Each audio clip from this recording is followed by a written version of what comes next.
I'm going to talk about Dozuki a little bit, iFixit a little bit more. Talking about opening up hardware communities. iFixit, anyone know iFixit? Show of hands. You guys haven't broken Apple devices that you guys used our stuff for? Good. So we're about, started in 2004, about 25 kids, 2.5 adults, 1 woman as a typical engineering endeavor. You know, we're fairly strong on the male side. I am the half adult, if you're curious. So talking about documentation real quick, I am 4 months into a home renovation process, and the worst part about it has been assembling the furniture. I just did some IKEA stuff, and this might be intuitive in some parts of the country or the world, but honestly, like when you're trying to figure out where exactly they're trying to give you orientation on, it's horrible. It just makes me want to cry. This Lincoln belted thing, this is kind of an example of like old documentation where it's it's kind of grainy images and very text heavy. Not very fun to appeal. And so like Apple iPhone 4, what kind of documentation do they have? Oh, none. Maybe that'll change, I don't know. So this is probably what brought you to iFixit if you have any kind of like a frame of reference with us. This is kind of what our guides look like. And I'm talking about not so much what we do in marketing for us, but more like, what have we done? And we're kind of more on the software side, but we empower, learning more about hardware. And so there's definitely some parallels there. So as I go through, I'm definitely talking specifically about what we've done, but there's parallels there. So look for those. Dozuki is just, it's the platform that powers iFixit, also powers one of your favorite sites, Make Projects. Make Projects is, also a great place for all you open source hardware, communities that are looking for a home. Turtlebot is this great example of one such. They just powered up, 7 guides in like 4 or 5 days that is going to, get the ball rolling on getting this collaborative, hopefully, type of endeavor going on about, how do you build a Turtlebot from the ground up? And that's really hard to convey in a very intuitive, engaging way, right? So quickly, 10 lessons learned. Teach your community how to do it right. I mean, a lot of times we look at documentation or user-driven type stuff, and we're like, okay, it's got a forum, it's got a wiki, let's just see what happens, right? What we learned, you have to give good example content. Whatever you guys are doing and you want people to emulate, you have to show them how it's done. And so, can you guys guess which one the user-submitted one was? Left or right? It's the right, yeah. Yeah, and you can tell because it's a little bit more annotated, but yeah, the photos are there and they were following definitely the footsteps.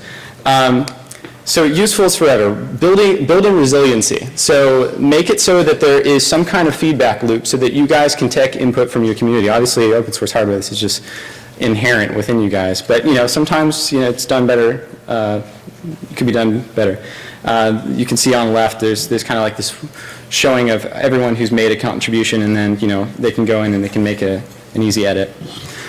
Useful is forever. In case this is something you probably don't feel about, I think about a lot, but one of our guys just left. He's going to pursue another job in the Bay Area, and one of our community members said, "Hey man, I just really appreciated all that you did." And there's this real impactful relationship that gets built when you create something that is of benefit to someone else. Much like I forget your name, but what you're doing for Temp, that's going to be huge. If possible, cause-oriented is hot. We are all about fighting e-waste and fighting planned obsolescence, and if you find some like emotional string to tug, people are all about it, and it's great to get on the same. And Kyle, our CEO, is actually in Africa right now shooting a documentary on that. Find an enemy. This is great. Fight up and find something that just ticks you off about whatever it is that you're trying to solve, that problem, and just go after it. For us, it's static documentation. The expectation that manufacturer is going to go in there and they're going to put together this canonical, robust documentation is going to show you everything, and lo and behold, it falls short, and it's completely irrelevant within a couple of months because they didn't think of something. So for us, that's our enemy. But you guys find your own enemy. Be intuitive. That's Grandma trying to figure out what social media is. I thought it was funny, so I included it. But when it comes down to it, we're trying to appeal to everyone. I mean, you can say going mainstream is kind of like selling out, but honestly, that's what we're all aiming for, right?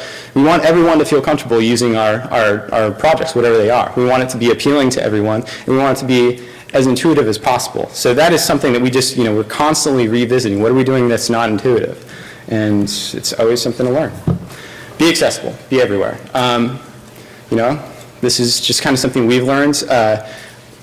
Different parts of, different demographics will take off because we just, tugged at a string, whether it was mobile, whether it was, blogs or whatever it was. When we enable content to travel wherever they want to have a communication, that's something that just happens.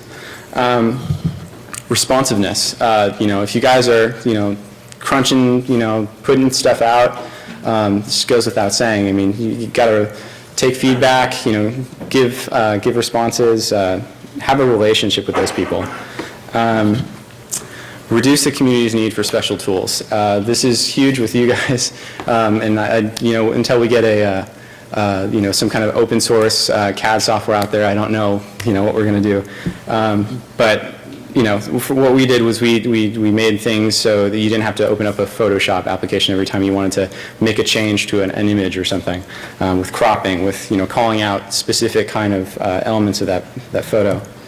And then establish a voice, guys. You guys got to be writing. We write on a blog. We write on we write articles for peer articles whenever we can, covering e-waste or whatever the topic is. And we also do teardowns, which we just found a real niche in teardowns, where we can go and we can take advantage of the hype that's behind these consumer electronic product launches and kind of show a different side of it.